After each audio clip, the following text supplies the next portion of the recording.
War is never just fought on the battlefield. It is signed in ink long before it is written in blood. And every time armies marched, someone, somewhere, counted the profit. Before we go deeper, tell me, where are you watching from and what time is it right now? Also, don't forget to like, share, and subscribe. It massively helps push these hidden history stories to more people. For centuries, rulers believed they started wars. Generals thought they commanded them. Soldiers believed they fought for a cause. But behind all of that, behind every flag raised, every treaty signed, every trumpet blown at dawn, stood a network of powerful financiers who rarely appeared in any history book. They never held office, never led armies, and never stood on a battlefield. But with one signature, one hidden meeting, one loan approved or denied, they could tilt the fate of nations. They were the war merchants, the bankers who gained with every step an army took. Every cannon fired, every grieving mother who never learned why her son died so far from home. To understand how they operated, you must imagine the world long before banks had crystal towers or global networks. Picture Europe when kings were perpetually in debt, borrowing money just to keep wearing their crowns. Armies were expensive. Soldiers demanded wages, horses required feed, weapons needed constant repair. War drained treasuries like a bottomless pit. And so, decade after decade, century after century, rulers turned to the same small circle of financial families who controlled the only real power that mattered: liquidity. They weren't merely lenders. They were architects of geopolitical possibility. If they said no, even the most ambitious king became powerless. If they said yes, entire continents reshaped. But the war merchants didn't simply wait for rulers to request loans. They engineered the conditions that made those rulers desperate. Their influence from behind the scenes made it almost impossible for long periods of peace to survive. Peace to them was a financial drought. It meant stagnant interest, idle gold, and no reason for kings to come begging. But conflict was a fountain that never dried.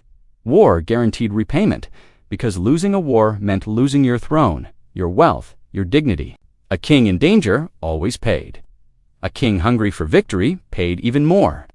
And when two rival thrones competed for the same loan, the war merchants often funded both sides, carefully, discreetly, with a smile sharpened into a blade.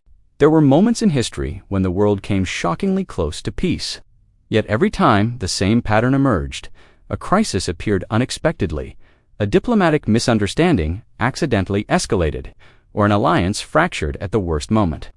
Historians often blame miscommunication or political rivalry, but behind almost every one of those turning points was a subtle financial maneuver, an altered credit line, a delayed shipment of gold.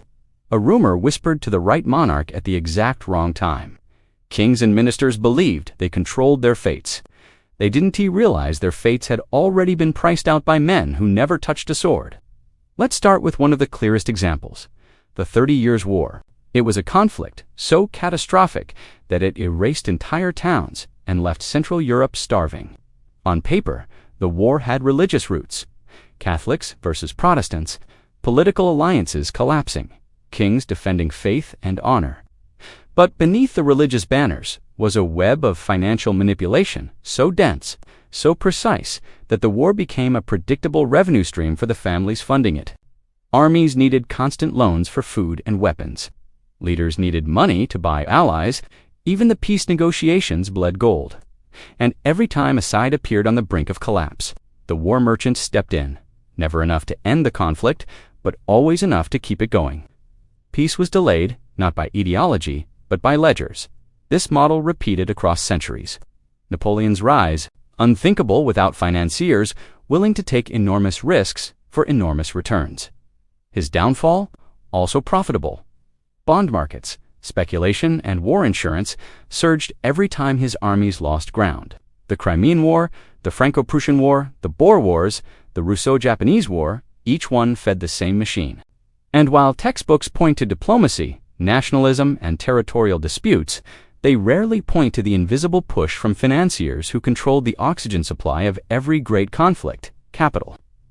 One of the most chilling realities about the war merchants is that they understood something few rulers ever learned. War wasn't TK, it was predictable. Armies marched according to supply lines. Strategy followed food, horses, bullets, and coin. With enough money, any general's plan could be disrupted without firing a shot. They could slow food shipments to an army, forcing it to retreat. They could finance a rival force just long enough to cause a stalemate. They could buy spies, mapmakers, translators. They could orchestrate rumors that shattered alliances.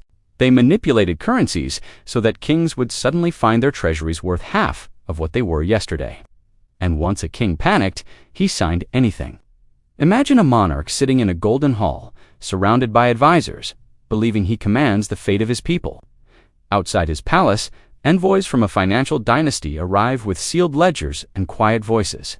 They don't threaten, they simply present numbers, interest rates, repayment schedules, projections of what would happen if payments were delayed.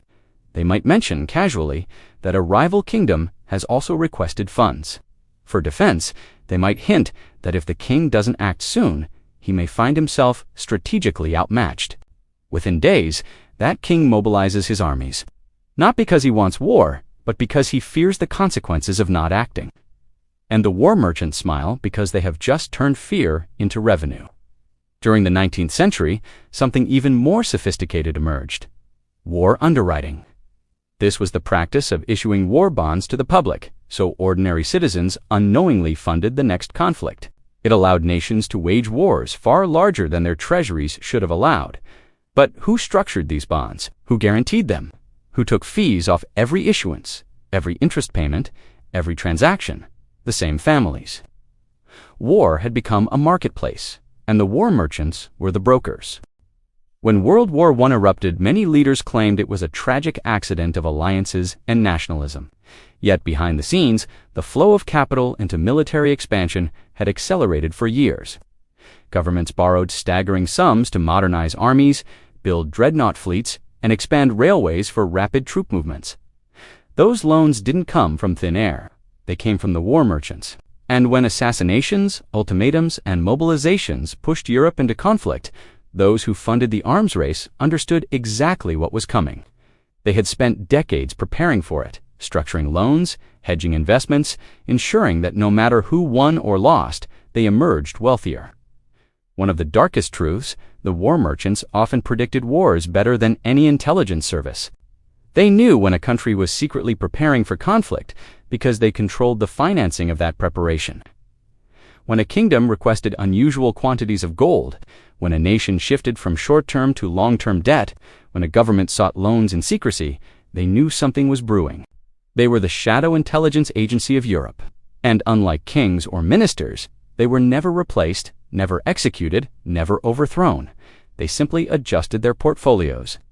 There are stories, whispered in financial history circles, of meetings where financiers warned rulers of impending wars, but framed the warnings in a way that encouraged preemptive action. It wasn't about lying, it was about selective truth. A king who believed danger was near acted aggressively. The rival interpreted the aggression as hostility and responded. Tension escalated, and as always, loans multiplied. Armies moved, interest accrued. But perhaps the most disturbing example happened during the era of colonial expansion. As European empires raced across Africa and Asia, the war merchants realized something extraordinary. Wars didn't just bring profit, they created entire markets. Colonies needed infrastructure, administration, railways, ports. All of these required financing. Furthermore, controlling the debt of a colony meant controlling its future. And so, the war merchants became the invisible conquerors. They didn't need soldiers, they needed signatures. If a ruler refused their terms, they simply financed a rival faction. If that didn't work, they financed a foreign power itching to intervene. Either way, someone paid them interest for decades. This explains the sudden pattern of unexpected conflicts in regions that had been stable for generations. Ethnic rivalries were exploited. Border tensions were encouraged. Rival chiefs received unequal financing. The war merchants weren't warmongers, they were opportunists who understood human ambition. They didn't need to trigger wars directly, they simply made sure the ingredients for conflict were always available, always simmering, always one insult away from boiling over. What history rarely teaches is that money doesn't just follow power, it shapes it. The war merchants knew that kings died, empires fell, borders shifted, but debt lived forever. A kingdom destroyed by war could be rebuilt, but rebuilt on loans. A defeated nation paid reparations, also financed by loans. Even peace treaties had financial terms buried inside them, ensuring that war profits continued long after the last cannon went silent. The most haunting part of all of this is how invisible they were. Their names rarely appeared in newspapers. Their fortunes were often hidden behind shell companies, trusts, and intermediaries. While generals posed for portraits, these bankers lived quietly, privately, strategically. They understood that real power was the power nobody sees.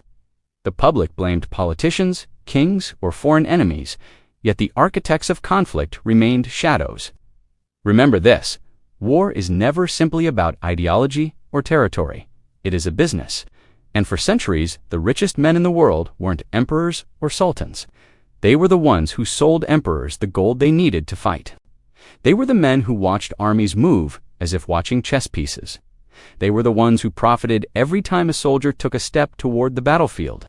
And the deeper you go, the more terrifying it becomes, because some of the financial structures they created still exist today, quietly influencing geopolitics in ways we barely notice.